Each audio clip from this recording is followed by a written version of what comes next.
historical freeze. Continuing to ask those that don't need to travel to please stay at home. How the South and East experienced record-breaking temperatures. The community raising awareness. It helps take care of our horses. An event to fund a wild type of therapy.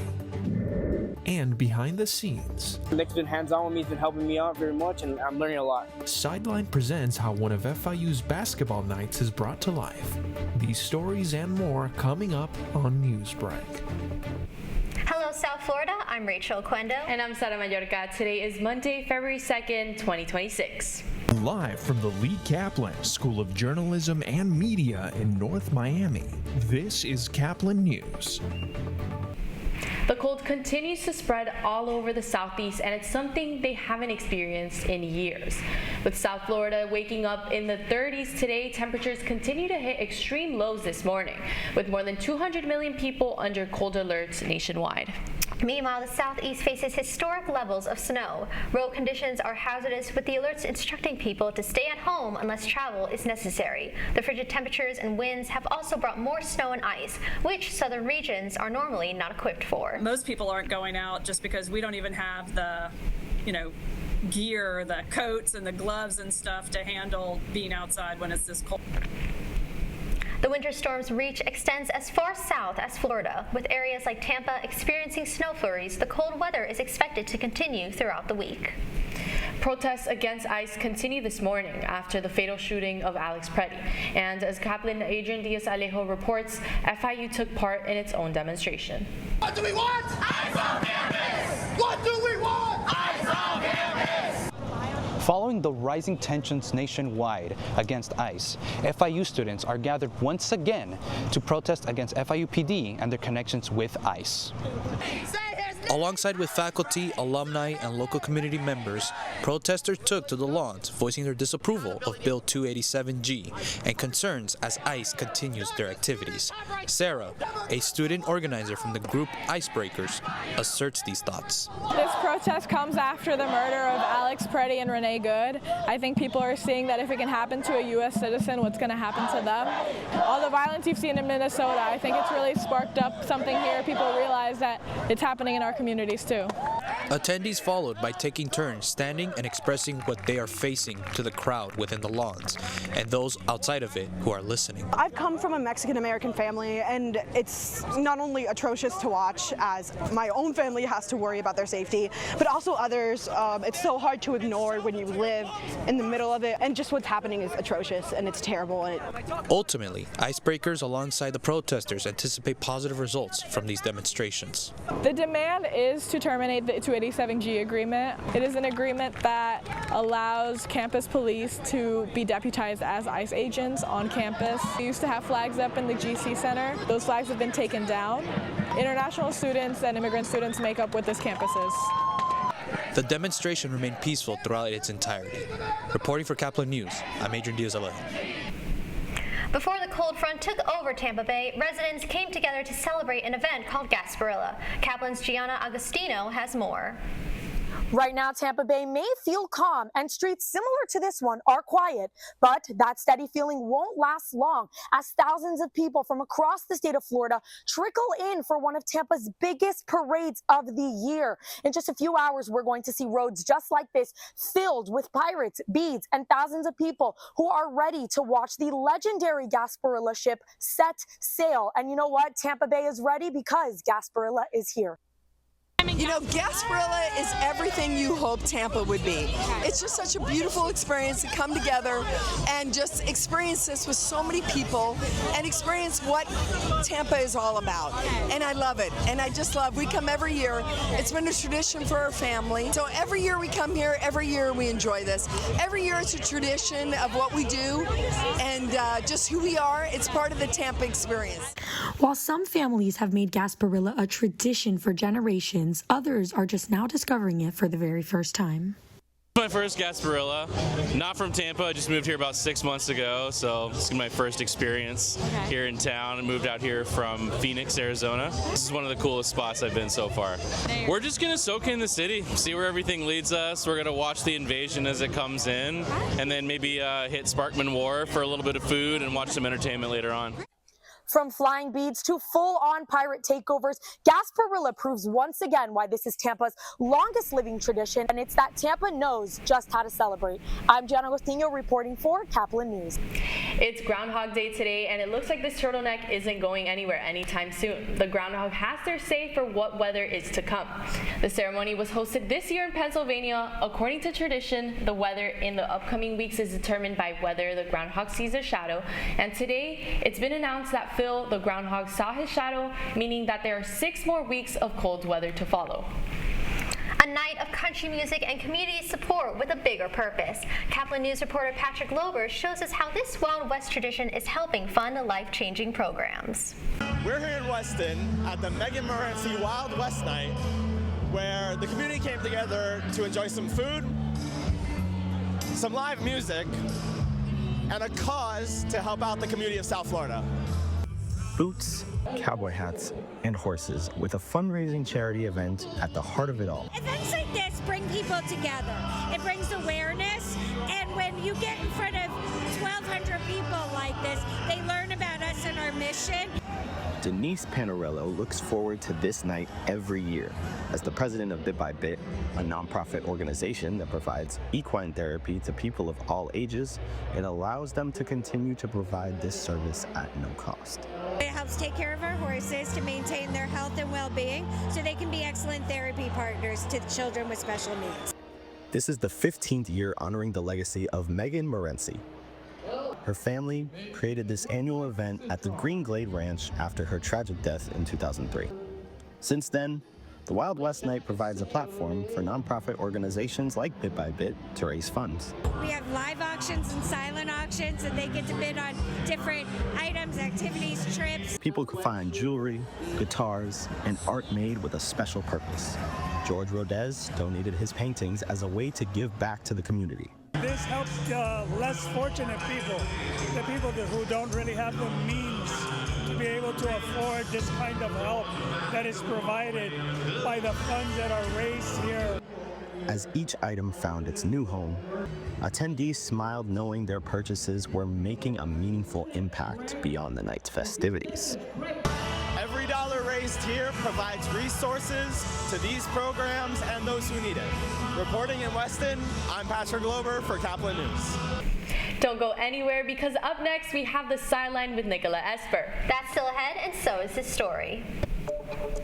Being around the sports so closely and being hands-on with all the stuff that goes behind the scenes. FIU basketball season is in full swing, and more details on the Heat versus Bulls game. Newsbreak will be back in 2 minutes.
Radcliffe Art and Design Incubator is the velocity accompanying the fellow's rudder, as in a boat. Unless there is movement or action, the planned direction is of little consequence. We encourage the creative ideas into action, and from the experience of doing, we critically assess the feedback, adjust, and set out to rediscover the potentialities of an entrepreneurial mindset.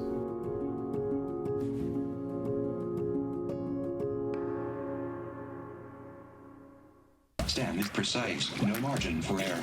Dare to forget that. Dare to have fun with it. Get weird with it. Dare to send those old STEM theories flying past the neighbor's house into outer space. Dare to program something internet-breaking, record-breaking. Dare to blow their minds. Dare to learn the difference between sedimentary and metamorphic rock. Go find those rocks. Dare to keep daring. Dare to STEM. Check out She Can STEM to get started.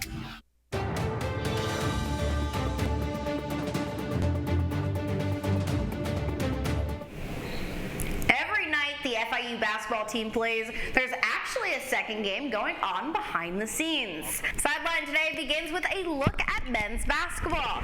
Last week, the Panthers had their Vice Night, which draws a big crowd every year. But Caplin's Randy Moreira shows you the part of the game most people don't see. FIU's men's basketball hosts Vice Night Wednesday. But beyond the action on the court is a fast-paced operation that changes the game behind the scenes. I'll take this. This is the control room, where audio, cameras, graphics, and commercials all come together live during the broadcast. Here, directors, producers, and student interns follow ESPN's strict broadcast schedule, making split-second decisions that determine exactly what viewers see at home. Here's Nick Garrido, director of the Sports Media Practicum. I'm in charge of everything for live production, so that means games, press conferences, anything that comes out of like a show or any sort of special edition programming comes from my department. We broadcast 8 sports. We broadcast in the fall. We start with men's and women's soccer, football and volleyball. Then we transition to men's and women's basketball. And then we transition to baseball and softball in the spring. So those 8 sports, we also stream tennis as well.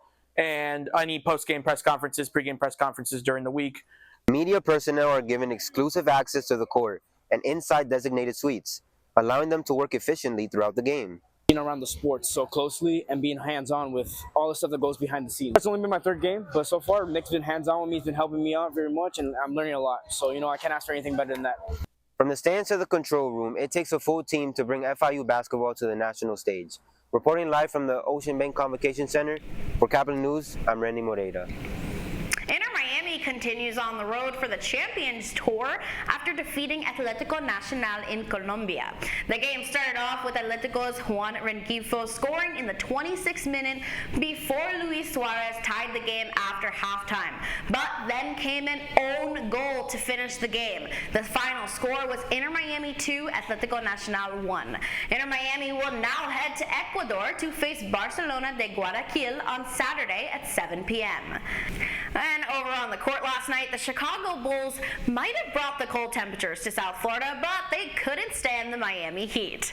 After a pretty even first half, Miami managed to lead by 54, and that's the 2nd biggest league in franchise history. Bam Adebayo and Pell Larson led the way, scoring 20 points each, and the Heat had 7 other players scoring in double figures, including 17 from Kel'el Ware and Andrew Wiggins and Jaime Jaquez Jr. going 14 each. This was Chicago's largest defeat since 2018 and Miami's 3rd biggest win margin ever.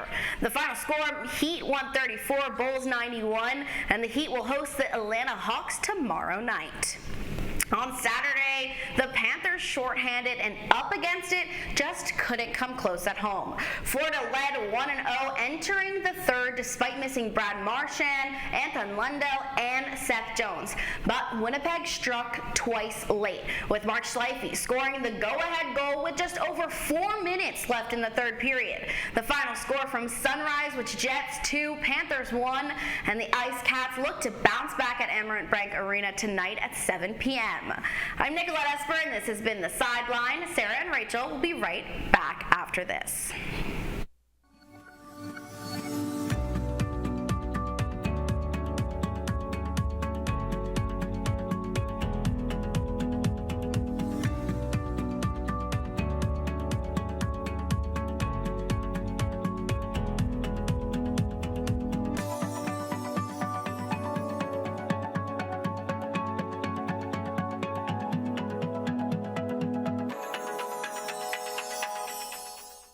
See us dream.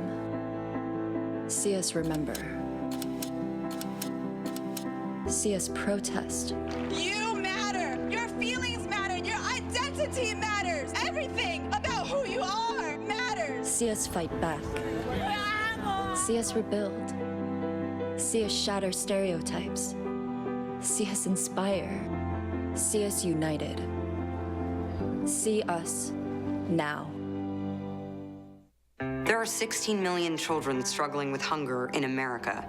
That's 1 in 5 daughters, sons, neighbors, and classmates who don't know where their next meal is coming from. Yet billions of pounds of good food go to waste every year. It's time we do something about it. Feeding America is a nationwide network of food banks that helps provide meals to millions of kids and families in need. Visit feedingamerica.org to help them feed even more. Together, we can solve hunger. Together, we're feeding America.